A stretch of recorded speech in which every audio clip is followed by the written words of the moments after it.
Baguio Infanta! Ay, so papasok kami dito ngayon dyan. Doon daw yung entrance. Doon sa may tindahan. Ayan. And actually, ayan, para siyang farm siya. Simula dyan sa baba, dun sa mga haligi na yan. Ayan o, sa mga castle na yan. Ayan, papunta dito sa taas. Ayan, against the light kasi hanggang doon sa mga araw na yun. Ayun. Malapit lang to sa may mismong, ayan, arko ng Infanta.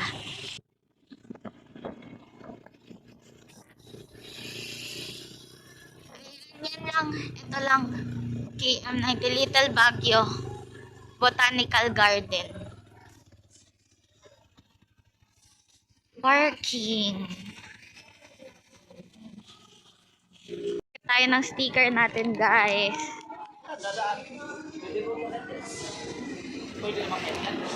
Paano mo akyatin yan? Oh.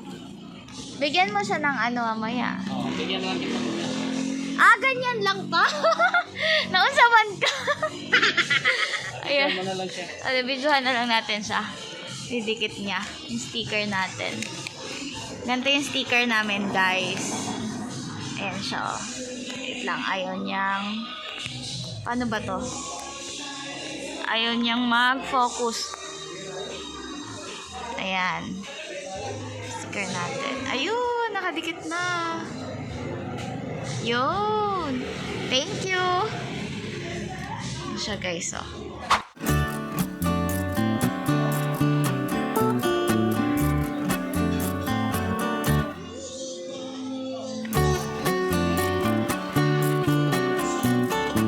Entrance fee 50 pesos.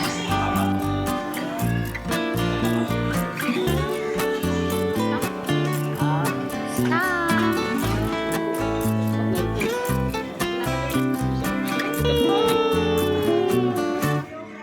We're here.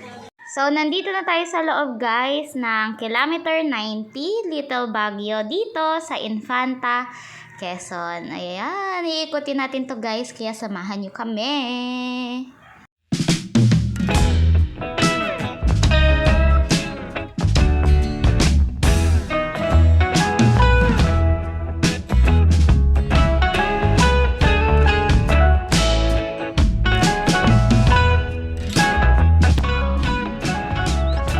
Ganda, guys.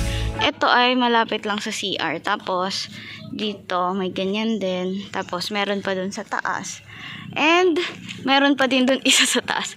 Ang lawak niya, guys. Grabe. Ang cute. May halaman din. Ay, ganun lang kita. Oh, yeah. Ay, parang sarada to. Parang yung ito yun.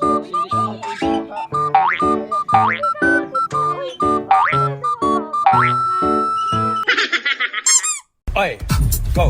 Oi, more passion. More passion.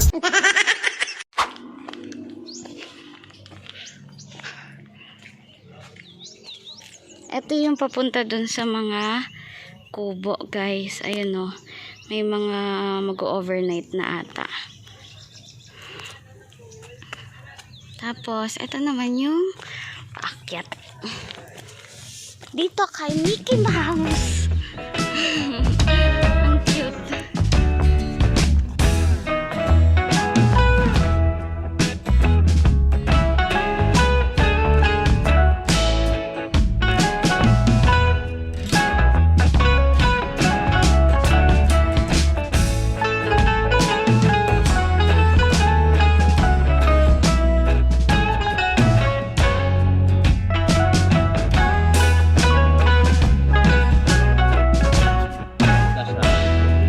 Ito, guys, parang papunta ata to sa event center nila, something. I'm not so sure, pero mukha siyang event center, so I'm just going to say it as event center na. Information and restaurant. Kaso parang hindi na siya open. Hindi na siya open, oh. Ayan siya. Hindi na siya open. Siya, guys. Doon tayo pupunta mamaya. Ang layo. Ayun o. And ayan guys, dyan kami dadaan mamaya. Makikita natin yan close up. Kaya let's go!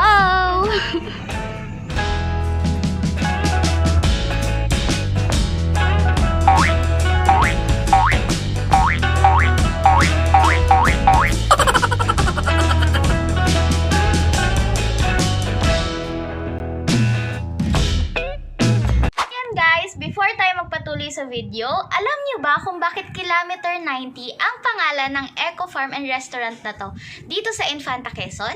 So actually guys, nagsimula siya sa Kilometer 0. And trivia lang, ayan, si Kuya Kim ba to? Ang buhay ay weather lang. Ayan. So trivia lang guys, actually ang Kilometer 0 is kung saan nagsisimula ang pagsukat ng mga lugar, yung mga distansya ng lugar dito sa Pilipinas. So actually, Kilometer 0 po ay nagsisimula yan sa pole ng Luneta. So from Luneta, papunta dito sa Infanta Quezon is actually 90 kilometers. Kaya po, ang pinangalan nila sa pinaka restaurant and eco farm na halos tapat lang ng arko ng Infanta Quezon ay Kilometer 90. So yun po yung pinaka-history niya. And actually guys, if you want to know more about this video and about this vlog and makita niyo yung buong place ng Kilometer 90, iikutin po natin yan. So please keep on watching. Yan, bibidyohan ko lang yung pa akong naglalakad. Tada! Maganda siyang tambayan, guys. Meron din siyang swimming pool. Tapos may mga cottage. Ganyan. Ang cute. Tapos, meron pang isang cottage din doon. Ayan o. Maganda siya tambayan, guys. And, dito na sa baba. Ayan siya, guys. Ang mga cottage din nila dito. And, ang cute ng hagdanan. Nadadaanan mo. Ayan o. Ang cute. Tapos, ayan siya. Kilometer 90 Eco Park and Restaurant. Tapos, meron din silang pool. Yun o. Bongga.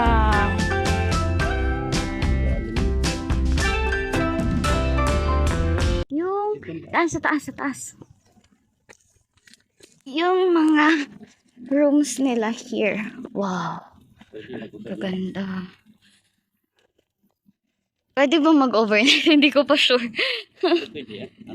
Oh, siguro. Pwede na siguro. Yan, available siguro siya. Ko-confirm natin yung mga details lahat mamaya. Oh, and may daanan din pala dito papunta dun sa mga swing. Kanina. Diyan kami kanina. Ito yung kwarto nila. And yes, na-confirm po namin na available yung mga room and transient nila. So, 1,500 lang, 22 hours stay na siya, and libre na po yung cottage doon, and yung access mo sa pool, and dito sa buong eco farm and restaurant. And if ever naman na cottage lang, ayan, 500 pesos lang po siya. And if ever naman na marami kayo, so 8 to 10 packs, meron din pong malaking transient dyan. Libre na rin yung breakfast nyo for 1K per person lang. So 22 hours stay na rin siya.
kilometer 90. Oh my gosh.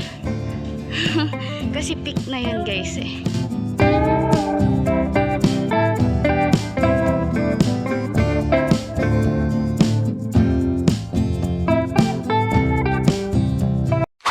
Kilometer 90 peak. Let's go. Maliit lang yung daanan guys. Mag-hiking muna tayo mga people. Ayun siya.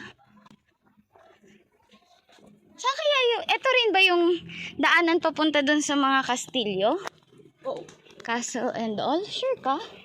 Walang ibang daanan? Tapos pagbaba doon na sa Ayun siya.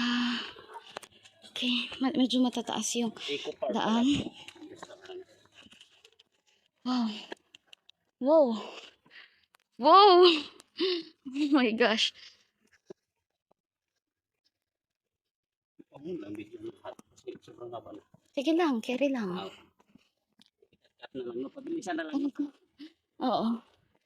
Ang taas niya guys. Nakakahingal.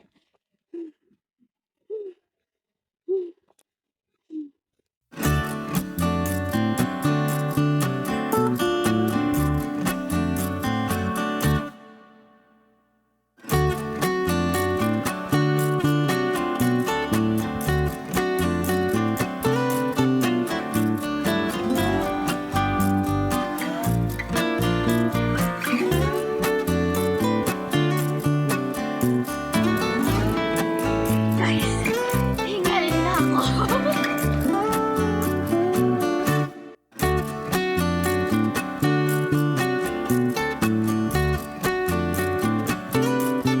The view.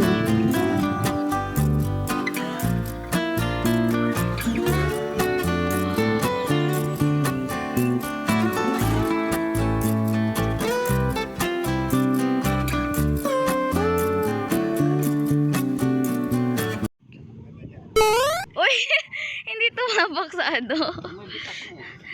Uy, stomach in, video to.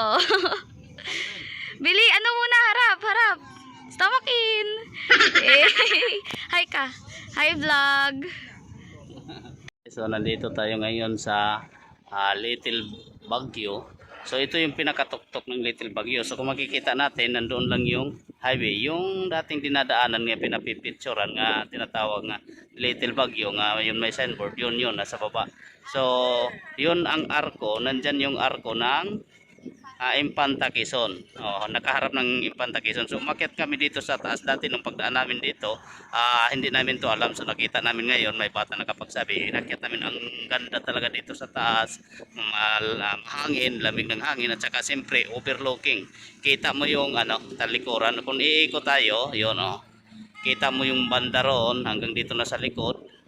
Yung highway at saka yung kabilang bundok kita mo hanggang babalik ka diyan sa makikita mo yung highway ulit yan oh. Oh yan. Yun ang kagandahan dito sa Little Baguio. Grabe guys, ang ganda.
Charot. Nakangiti. Ano daw pangalan nito, guys? Comment nga kayo kung alam nyo. Ang alam ko lang is ano to, parang dragon na lumilipad nung sinaunang panahon. Ano siya? I don't know kung anong tawag sa kanya. Baka ano to pa? Anong tawag doon? Yung pato. Hindi ah. Kanya yung bibig. Pato, di ba ganito yung likod ng pato? Ganito yung likod ng pato eh. Oo nga no. Baka ano lang, nagkaroon siya ng toothache. What? Bro, what are you talking about, man? Hindi siya nagpa-dentista. Ayan tuloy. Ganong kaso. Sana all may kaso. Kaso. And then dun guys, highway na. Ano nga yun? Kilometer 90 restaurant. Ano? Restaurant, Eco Farm and Restaurant. Kilometer 90 Eco Farm and Restaurant. Okay. Oo. May Arabic. Saglit lang. Pababa na rin to.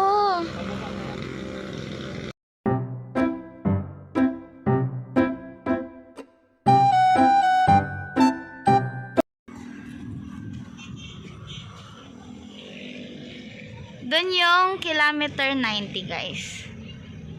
Oh. Pahapon na. Paggabi na kamo. Pababa na kami ngayon. And pauwi kasi pagod na kami. Yung arko guys, dyan yung nag-picture kanina tsaka nag-video. Tapos, eto lang yung pinicturean din natin kanina yung binidyohan na kilometer 90 Little Baguio Botanical Garden. And yung kilometer 90 Little Baguio Botanical Garden na yan, eto na yun guys, yung nilibot natin. So, sulit na sulit guys kasi magkano lang? 50 pesos lang po ang entrance fee nila and may ikot mo na tong buong botanical garden nila. And of course, itong kilometer 90 guys is restaurant na and eco farm pa. So, yan siya guys. Sulit. Ngiti. Ang ganda pa ng daanan. Papasok ka sa mga puno ng kahoy. Ang lamig, ang hangin, presko. Ang paghinga mo dito.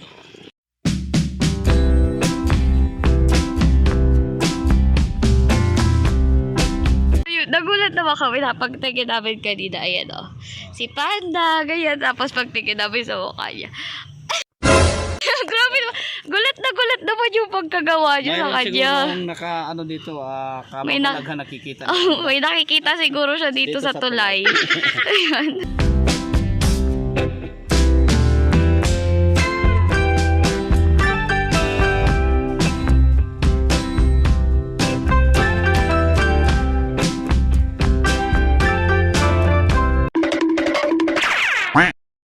Ayan guys. So paikot lang talaga siya. And may isa pa pala siyang pool. Ayan siya oh. For kids naman ata to. Yun yung isa dun sa taas na malaki. Ayan siya.